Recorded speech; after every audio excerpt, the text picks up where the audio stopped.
प्रिय विद्यार्थियों, मैं स्नेहता देवी, सहायक आचार्य, राजकीय विधि महाविद्यालय कोटा से। और मैं आशा करती हूँ कि आप अपने घर पर स्वस्थ होंगे, सुरक्षित होंगे। आप सभी का राजकीय विधि महाविद्यालय कोटा के यूट्यूब चैनल में स्वागत है। इन्हीं शुभकामनाओं के साथ शुरू करते हैं। आज का अपना टॉपिक है वसीयत। मुस्लिम विधि में वसीयत। देखो, हिंदू विधि और मुस्लिम विधि में जो भी वसीयत है, जो भी प्रावधान है, उनमें काफ़ी अंतर है।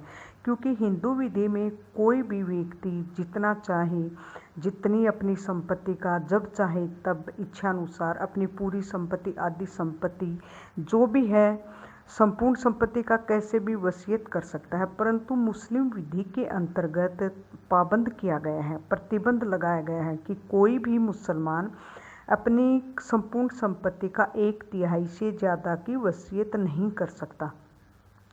क्योंकि एक बार जो मोहम्मद पैगंबर हैं, उनका अनुयायी था, वो काफ़ी बीमार चल रहे थे।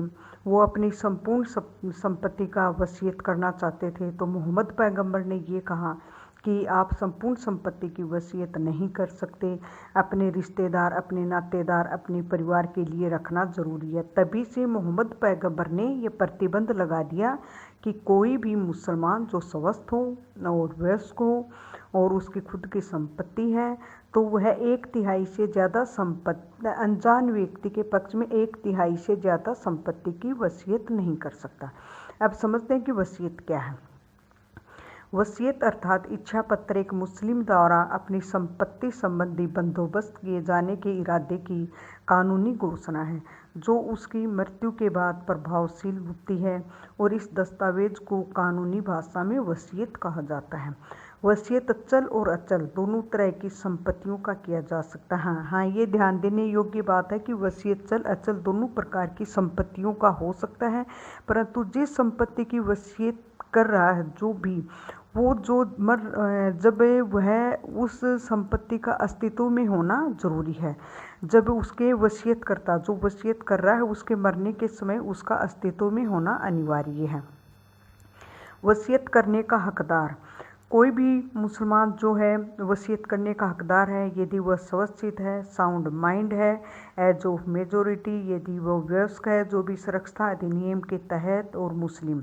ये 3 चीज़ें होनी ज़रूरी हैं। क्योंकि वो जो अपनी संपत्ति की वसीयत कर रहा है, पूर्ण होश हवास के साथ उसके ये चीज़ समझ में आनी चाहिए कि मैं जो वसीयत कर रहा हूँ ये मेरी है, ये मैं किसके पक्ष में कर रहा हूँ, क्या लाभ फायदा, वो सब इस चीज़ों की नॉलेज होनी चाहिए। ठीक है।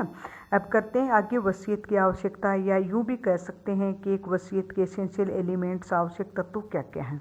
वसीयतकर्ता वसीयत करने के लिए सक्षम होना चाहिए, वो ही कि स्वस्थित होना चाहिए, वयस्क होना चाहिए, और जो भी जिस संपत्ति की वसीयत कर रहा है उस पर उसका कब्जा होना चाहिए, वो संपत्ति अस्तित्व में होनी चाहिए।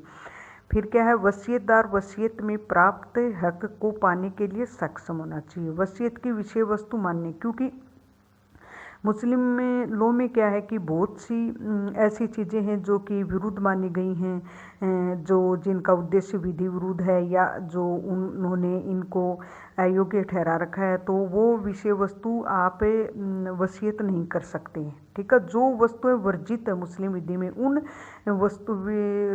उन विषय वस्तु की आप कभी भी उस संपत्ति की वसीयत नहीं कर सकते। फिर क्या है, परिसीमा तक वही कि कोई भी मुसलमान अपनी संपत्ति का 1/3 से ज़्यादा संपत्ति की वसीयत नहीं कर सकता। फिर क्या, वसीयतकर्ता के लिए आवश्यकताएं, वही भारतीय व्यवस्था अधिनियम के अनुसार आयु 18 वर्ष हो, और यदि न्यायालय संरक्षक हो तो वसीयतकर्ता की उम्र 21 वर्ष हो। स्वस्थित होना जरूरी है। वसीयतकर्ता वसीयत किए जाते समय मुस्लिम होना चाहिए। ये ध्यान रखना है कि कोई भी वसीयतकर्ता जब वसीयत कर रहा है तो वह मुस्लिम होना चाहिए। ठीक है। परंतु यदि मुस्लिम विधि ये भी कहती है कि यदि वसीयतकर्ता मुसलमान ने वसीयत करने के बाद धर्म त्याग दिया है और वह मरते समय मुसलमान न हो, तो ऐसी वसीयत मलकी विधि में तो अमान्य है और हनफी विधि में मान्य है। क्योंकि ये जो शाखाएं अपन ने पढ़ी थी, मलकी, शफई, हनबली, सुन्नी विचारधारा, शिया कई हैं, तो इनमें अलग अलग हैं। ठीक है। अब है वसीयत किस परिसीमा। हाँ, जो कि पहले भी मैं बता चुकी हूँ कि कोई भी मुसलमान अपनी संपत्ति के 1/3 से अधिक की वसीयत नहीं कर सकता और वह अपने उत्तराधिकारियों को वसीयत नहीं करेगा। और जो इस्लाम विरुद्ध उद्देश्य हैं, मतलब कुछ उद्देश्य कुछ प्रयोजन जो इस्लाम के विरुद्ध हैं, उनके लिए वसीयत नहीं कर सकेगा। किसी ऐसे व्यक्ति को वसीयत जो मुसलमान न हो पूर्णतः मान्य है। ठीक है। अब है एक कंडीशन की हत्यारे को, क्या कोई जिसने मर्डर किया हत्यारा है, क्या उसके पक्ष में वसीयत की जा सकती है या नहीं की जा सकती। तो इसमें शिया और सुन्नी दोनों में अलग अलग है। शिया विधि में यदि हत्यारे को वसीयत की गई है और हत्यारे ने जिसके पक्ष में वसीयत की गई है तो यदि उसने हत्या अस्य रहित की है तो मान्य है, और यदि उसका अस्य सहित हत्या की है, उसने जानबूझकर की है, तो वसीयत अमान्य है। सुन्नी विधि ये कहती है कि हत्यारे के पक्ष में यदि कोई वसीयत की गई है और हत्यारे ने वह हत्या भले ही अस्य सहित की हो या अस्य रहित की हो, वसीयत हर हाल में अमान्य है। मतलब सुन्नी विधि तो किसी भी प्रकार अस्य रहित या सहित कैसे भी की हो, बिल्कुल भी हत्यारे के पक्ष में वसीयत अमान्य करती है। अजन्मे व्यक्ति के पक्ष में वसीयत, शिया विधि ये कहती है यदि अजन्मा व्यक्ति जिसके पक्ष में वसीयत की गई है तो वसीयतकर्ता की मृत्यु के समय ये जीवित है तो वह मान्य होगा। ठीक है। अब औपचारिकताएं, मतलब एक वसीयत करने के लिए क्या क्या औपचारिकताएं, क्या क्या फॉर्मेलिटी आवश्यक है। यहाँ भी हिंदू विधि और मुस्लिम विधि में काफ़ी अंतर है।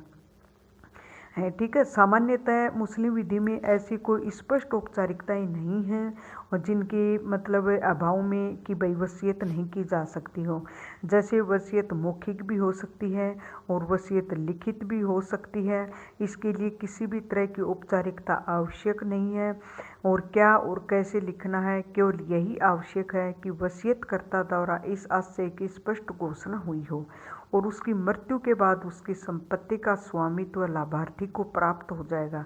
वसीयत स्पष्ट, संक्षिप्त और पठनीय होनी चाहिए। मतलब कि वसीयत मुस्लिम विधि में मौखिक भी हो सकती है, लिखित भी हो सकती है। इसका कोई स्पष्ट ज़्यादा मतलब कुछ ज़्यादा औपचारिकताओं को पूरा करना जरूरी नहीं है।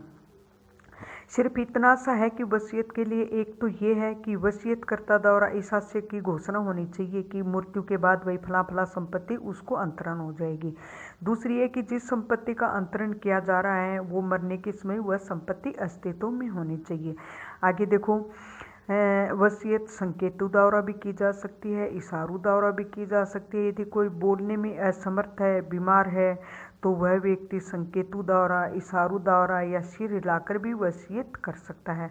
हालांकि ऐसी वसीयत को सिद्ध करना तो अपन सभी जानते हैं कि काफ़ी कठिन हो जाता है, लेकिन फिर भी वसीयत संकेतों द्वारा, इशारों द्वारा की जा सकती है। ठीक है। वसीयत के लिए कोई विशेष प्रारूप नहीं है। हस्ताक्षर के सत्यापन की भी आवश्यकता नहीं है। वसीयत का रजिस्ट्री भी होना जरूरी नहीं है। मुस्लिम विधि और हिंदू विधि में वसीयत में काफ़ी अंतर है, क्योंकि हिंदू विधि में कोई भी व्यक्ति जितनी चाहे उतनी संपत्ति का और कुछ औपचारिकताएं भी हैं जो कि पूरी करनी जरूरी है। मुस्लिम विधि के अंतर्गत कोई औपचारिकताएं नहीं हैं। वसीयत मौखिक भी हो सकती है, वसीयत लिखित भी हो सकती है और वसीयत संकेतों द्वारा। जो बीमार है, इसमें केस इन लो भी कई हैं, जो बीमार है और जो नहीं बोल सकता हो, बोलने में असमर्थ है, व्यक्ति संकेतों द्वारा, इशारों द्वारा भी समझा सकता है और कर सकता है, लेकिन यह है उसको थोड़ा सा प्रूफ करने में टाइम लगेगा। ठीक है। अब मैं आशा करती हूँ, और ये जो भी टॉपिक है ये वसीयत से संबंधित, ये इम्पोर्टेंट भी है, आपके एग्जाम में भी पूछा जाता है। मैं आशा करती हूँ कि आपको यह वीडियो समझ में आई होगी। इसी सभी शुभकामनाओं के साथ आपको धन्यवाद।